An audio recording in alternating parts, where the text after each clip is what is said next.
The rough end pacing Blue Star Outlaw coming on the far outside. Deuce Man at the rail. Western Bandit will drop in third to the turn.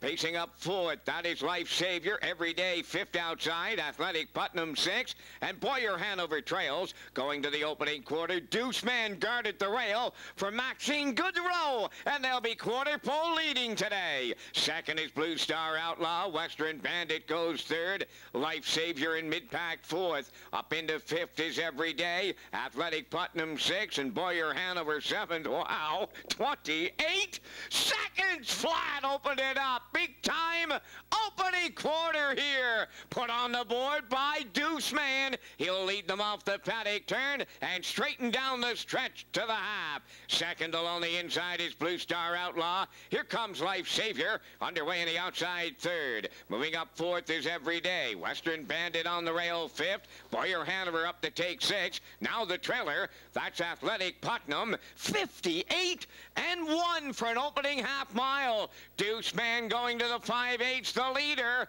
From the outside, Life Savior, the challenger. The lone pair of claimers here are 1-2 up the backstretch now. Coming up third is Everyday. Blue Star Outlaw needs a way out. The same for Western Bandit. He'll need room. Boyer Hanover on the outside six. Athletic Putnam trails. He's seventh. They go by 3/4. Still Deuce Man here. 1:28-1 the time. Blue Star Outlaw has that way to the outside second. Western Bandit coming up the rail third. Boyer Hanover running out of room now fourth. Coming on down the home stretch. Deuce Man still leading. Blue Star Outlaw. Western Bandit. He may price them. He just priced them. Deuce Man from Maxine Goodrow. They go all the way. Look like Blue Star Outlaw up against Western Bandit, but it's Deuce Man in 1:58-1.